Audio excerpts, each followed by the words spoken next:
Hare Krishna, everyone, and welcome back once again to our series on the glories of our most beloved Sri Vrindavan Dham. Namo Om Vishnu Padaya Krishna Pashtaya Bhutale Srimati Bhaktivedanta Swaminiti Namane Namaste Saraswati Deve Gauravani Pacharine Nivishesha Shunyavadi Paschata Deshatarine. All glories to Srila Prabhupada. So we're continuing with our mini-series on stimulation for ecstatic love, and this will be part 79. Last week we began discussing paraphernalia used in worship of the deity of the Lord, and in that lecture we went into great detail about the bell. So today we'll discuss a most beautiful item used in service to the Lord, and that is the chamara whisk, the chamara whisk. The chamara is translated by Srila Prabhupada in his books as the yak-tail whisk. And in Vedic culture, it was used to fan a king or any personality having the stature of a king. In Srimad Bhagavatam 6.7.6, the demigod Indradev is described as being served using chamara vya jana dibi, meaning chamara or like a fan even. And in the Bhakti Rasamrita Sindhu, 64 limbs of bhakti are described, and amongst them, limb 31 is called Paricharya. Paricharya. Bhakti Rasamrita Sindhu 1:2-140 says, Paricharya tu sevo pa, karanadi paris kriya, tata prakir naka chatra, vadi tradyar upasana. Quote, the term paricharya refers to cleaning various items of worship to be used for the deity, and then to actually worship the deity using these items like the chamara, chatra, musical instruments, etc. Now, Srila Jiva Goswami comments on this verse. He writes, Paricharya rajna iva sheva. He writes, Paricharya means offering worship by considering the deity as a king. When you're worshiping, you're, in this sense, you're considering the deity like a king. All in reverence. In Srimad Bhagavatam 4.7.21, we hear how Lord Vishnu is worshipped using a chamara. And I'll quote here again. Fans of white hair appeared on both sides of the Lord like white swans, and the white canopy overhead looked like the moon. Similarly, in Brihad Bhagavatamritam 2.4.72, Lord Narayan in Vaikuntha is also served using a chamara whisk. There it's quoted, servants stood about him, surrounding him, and worshipping him with great respect, their appearance like his, their hands beautified by transcendental items for his service, like slippers and yak-tail fans. Chamara. In my research, I was also reading that some forms of the Lord hold chamara whisks. And further research reveals that the chamara represents dharma. This is interesting. Srimad Bhagavatam 12:11-18 says, Dharmam yashascha bhagavams chamara vya jana bhajet. The chamara whisk and the peacock fan represent dharma and fame, respectively. I found an interesting verse in Bhakti Rasamrita Sindhu 1:2-155. It's actually a prayer wherein a devotee is eager to receive instructions on how to perform service using a chamara. Kadagam biraya vacha shriya yukto jagat pate chamara vyagra hashtamam evam kurvi iti yakshi. Quote, O Lord of the universe, when will that day come when I, holding a chamara in my hand, will see you along with Lakshmi, and you will say to me, wave the chamara on both of us. In his Gandharva Samprasthana Ashtakam, it's verse 6, Srila Rupa Goswami reveals his own desire to fan the divine couple with a chamara whisk. He writes as follows. It's a long Sanskrit, so I can't recite that. O Vrindavaneshwari, when on the banks of your kunda, under the shade of a tree, while I fan the beautiful lotus faces of you and Krishna that are kissed by droplets of perspiration that have arisen due to the fatigue of your loving pastimes. There's also a similar verse that appears as an additional verse in Nectar of Instruction that's not been published. Not published means that, let us say, the 11 verses of Nectar of Instruction, originally called, of course, Upadeshamrita, were actually spoken by Lord Chaitanya Mahaprabhu to a group of devotees, including several of our 6 Goswamis. Now, on that occasion, Rupa Goswami wrote them down and later published them as Upadeshamrita. But in a book called Gaura Krishna Dhyaya, written by a certain Govinda Devakavi, a disciple in the lineage of Vakashvara Pandit, it mentions another verse that Mahaprabhu spoke to that same group of devotees mentioned. I'll quote that verse now, but I want to say that it's interesting that Srila Bhakti Siddhanta Saraswati authorized this particular book and actually had it published in Bengali in his Gaudiya Math. It was available for all the devotees, so authorized. So here's the verse, which again mentions the fanning of the divine couple. Quote, O Krishna, O Lord, having a dark cloud-like complexion, O Lord, having a face which is like a lotus blossoming, due to the outpour of mercy in the form of the sidelong glances of your beloved Radha, who has a lightning golden hue. When by the mercy of Sri Lalita and others will I fan that effulgent form of you, along with your beloved, when you are replete with perspiration drops in the Rasa Leela. Similar verse, the earlier one. A last note here, in the Asiatic Library in Bengal, there is an Upadeshamrita, very old, with 43 verses. And there the stated author in that ancient, old scripture, very old scripture, apparently 500 years old, the stated author is Rupa Goswami. And there's an extensive commentary by Srila Jiva Goswami. So members of our GPC Shastra committee are trying to get access to that old Shastra. That would be interesting. 43 verses, spoken by Mahaprabhu, Upadeshamrita. Let's see. Now, while researching this week, I found that the Chamara is called by different names. This is interesting, in different languages in India, such as Chori, Chamari, Chawari, and Chamarshi.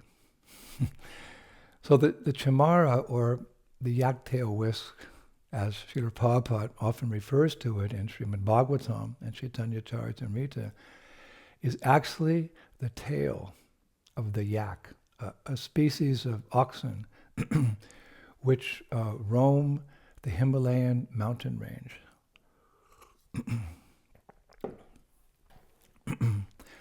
And when these yaks, these oxen, die a natural death, their beautiful flowing tails are taken to use as chamara whisks. Therefore, in olden times, the entire Himalayan region was known as Chamara Desh. I thought that was interesting. Previously, in ancient times, the Himalayas were called by people Chamara Desh. Now, the yak is considered one of the most pure and most pious of all animals, you could say, mentioned in the Vedas, because its stool, its dung, is like the cow. It's used for fertilizer and fuel for sacred fires. And interestingly, this is something very interesting, it is completely odorless. The dung of the yak is completely odorless, thus making its, the Acharyas say, its lower body pure and useful for worship of deities. That's where we get the whisk. And because of living in snow and harsh winter climates, its hair, the hair on its body, grows very fast to give warmth to its body. Thus, its tail hair, I was reading, grows 20 times faster than an Arabian horse tail. There's a detail for you. And in the Sattvika Tantra scriptures from the Atharva Veda, I found, it is written, the chamara is considered the best and purest amongst the hair of all living entities on earth. When it is kept in a treasure chest, it increases one's wealth. When it is hung on the door of a house, it prevents the negative effects of Ashuri Shaktis, from entering into the house. When it is gifted to someone, it protects both the giver and the one who receives the gift. When it is waved at someone, it removes the glare of evil eyes. Now we emphasize the phrase there in that verse, Ashuri Shakti. So what's Ashuri Shakti? So I looked it up. It literally means the negative power of asuras, which includes the evil effects of demons, the evil effects of dankinis, it's like witches, the evil effects of rakshashis. Technically, that's a kind of ghost, I was reading, in which their feet point in opposite directions when they walk. Wow. The evil effect of dika, or impious directions, and the evil effect of adhaiva jiva. It means entities not associated with pious demigods. As such, the chamara is often referred to as Deva Vahana, the carrier of the devatas, or demigods. I also read that in olden days, buying the hair, or let us say the tail of a yak, was considered a sin, to buy it. One could only actually possess it if it was received as a gift by the herder of the yak, the people that herd the yaks. It had to be given to you. Now, chamara fans come in a variety of colors. Shastra, this took some research. Shastra says that white chamaras represent sattva-gun and are meant to be used only by Vaishnavas. Crystal white chamaras are to be used for fanning a king. Cream-colored or slightly yellow chamaras are to be used in the service of one's guru. Brown-colored chamaras are to be used for fanning sadhus or children. And the black-colored chamara is to be used exclusively by the worshippers of Lord Shiva and Shakti worshippers. That's interesting. Now, Shastra goes on to say, Suvarana Rajata Kashta Kunder Tamra Mishrita. The handle of the chamara, I only quoted part of the verse, the handle of the chamara fan can be made of gold, silver, wood, ivory, copper, and some alloys. Gold, the handle. Gold, silver, wood, ivory, copper, and in some instances, alloys.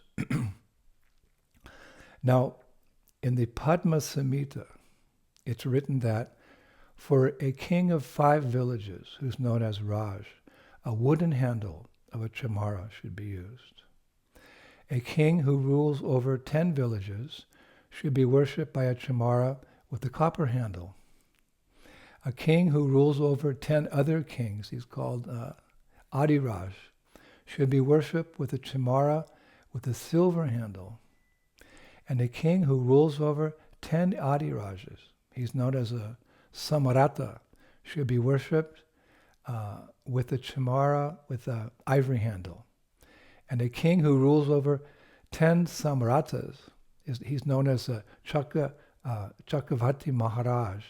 He should be worshipped with a handle made of pure gold. But there's one more. Padma Samhita goes on to say that the guru of the Chakravarti king, he's known as Sarve Sarva. Sarve Sarva.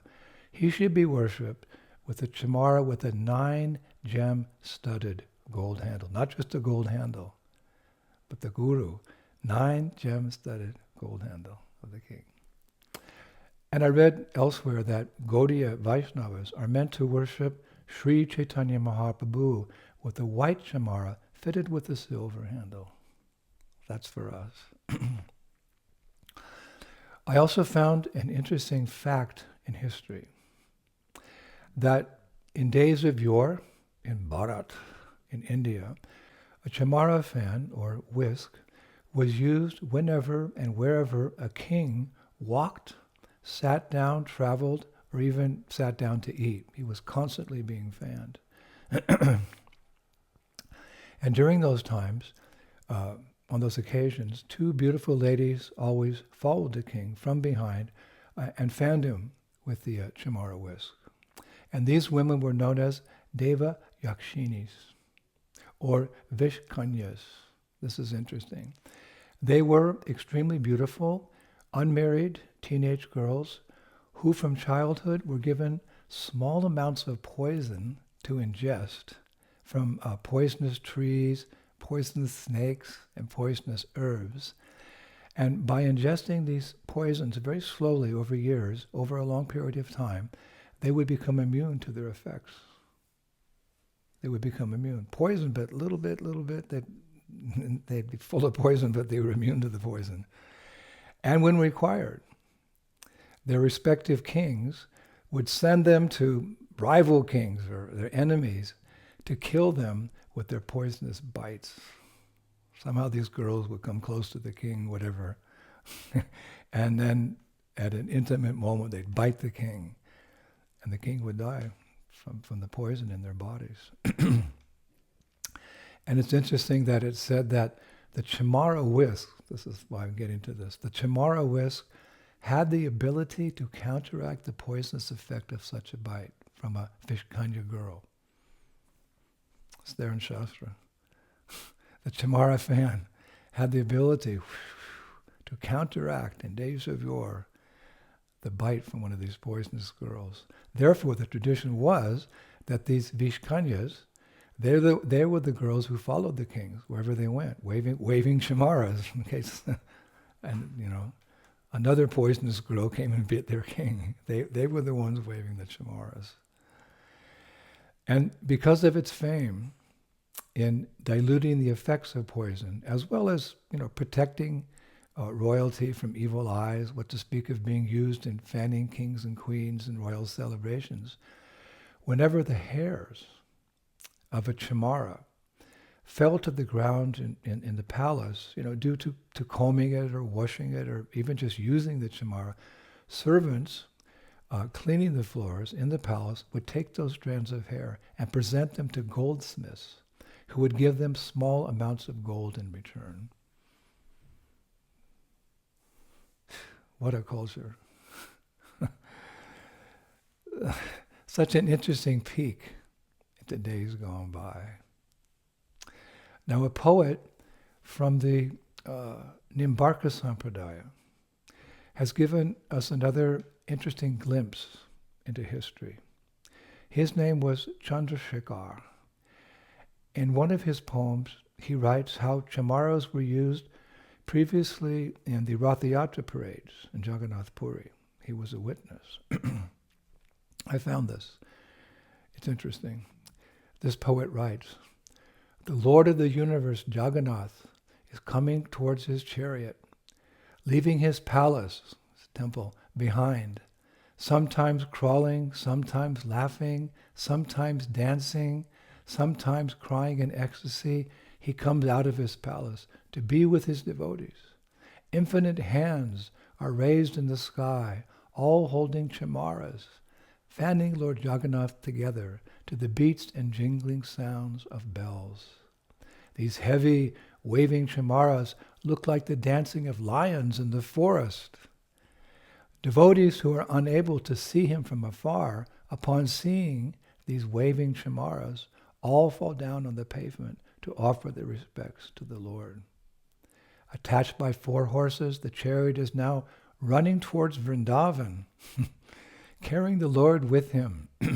Poet Chandrasekhar says, "With open arms and tears of love in my eyes, I welcome my Jagannath, Lord of the universe." Thank you, poet. Now the poet Surdas writes how the queens of Dwarka also waved chamaras for the Lord's pleasure, but with an interesting little twist at the end. Listen to this. "O King of Dwarka, all glories to your beautiful queens who were able to fan you with chamara fans, unlike the gopis of Vrindavan, who, mesmerized by your undefeatable beauty, were stunned and never were able to wave a single chamara at you. Holding the trunks of trees, now they lament and cry in your separation. For them only your presence again in Braja will satisfy them as the cooling waves like the flying whisk." Surdas says, to the untrained eye, the queens of Dwarka appear more fortunate than those most fortunate Braja gopis. That's deep. Now, a certain poet named Govinda Das, a Brajbasi poet, whose poetry is actually, I was reading, still sung in Rasa Leela theater performances in Vrindavan. He wrote a pastime called Madhava Krida. Madhava Krida. So many advanced devotees, we'll never know how many advanced devotees are living. They came to Braj to become Krishna conscious, and many of them achieved perfection. So here's a pastime he wrote as a poem. It's called Madhava Krida.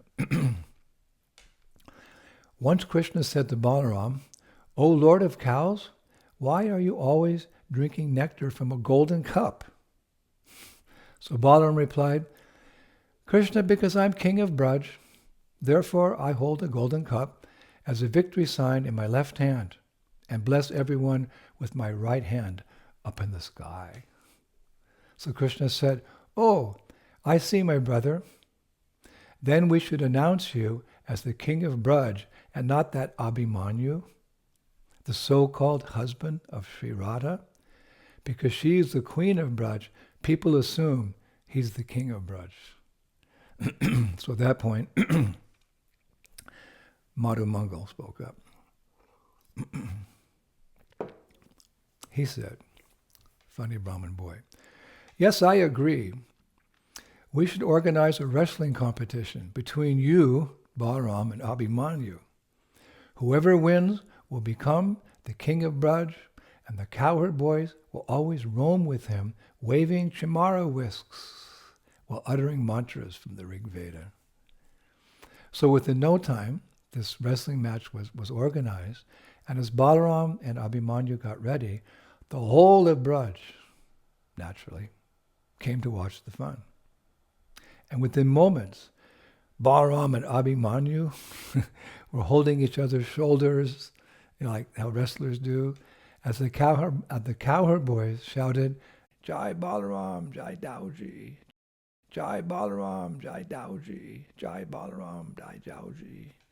And the gopis sprinkled drops of oil on both Balaram and Abhimanyu to loosen their grip on each other to enhance the mood of the wrestling match. Then suddenly, the poet says, Balaram grabbed Abhimanyu around his waist and throwing him onto the ground, placed his right foot on Abhimanyu's chest, saying, "This was as easy as playing with a child's bow." This was as easy as playing with a child's bow. And with that, all the Brajbasis called out, "Jai Ho Braja Ke Raj! Jai Ho Braja Ke Raj!" Then Maharaj Nanda, he came forward and he placed a garland around the neck of Abhimanyu to acknowledge him, to acknowledge Abhimanyu. He put a garland around his neck. And he placed a garland and a crown on the head of Lord Balaram and proclaimed him the winner. And at that point, all the cowherd boys came forward and started waving thousands upon thousands of Chamara whisks. The poet says, it was like the full moon being waved by countless galaxies, Taramandala, in the fields of Brajabhumi. The face of Lord Balaram was effulgent, like the glowing full moon, and the waving chamaras looked like a multitude of stars, dancing in ecstasy to the sounds and echoes of drums and bells. The gopis started singing a song of blessings. The brahmanas started chanting the hymns of the Vedas. The cows mooed very loudly, and the demigods showered flowers while sitting in their airplanes above. Poet Govinda Das sits beside the lotus feet of Krishna and Balaram and simply prays for their blessings. Hare Krishna. Another scholar, poet, I discovered his name was Maheshwara Goswami. Maheshwara Goswami. He writes something very nice, including the Chamara. Little tidbit here. May my body become the asana of my guru, my senses the lamps of the temple of my guru, my desires the joy of my guru's service, and my dedication a chamara waving behind my guru. That chamara I desire to hold in my guru's service. It is like a galaxy of countless stars, the long beard of Brahma, the flowing waves of the river Ganga, and the white snow of the Himalayan mountains, and a beautiful set of pearls, my chamara. Wow. And in a similar way, our beloved Srila Rupa Goswami refers to the chamara in Ashtavamala. He writes, O Avanti, Ujjain, please pick up that spittoon.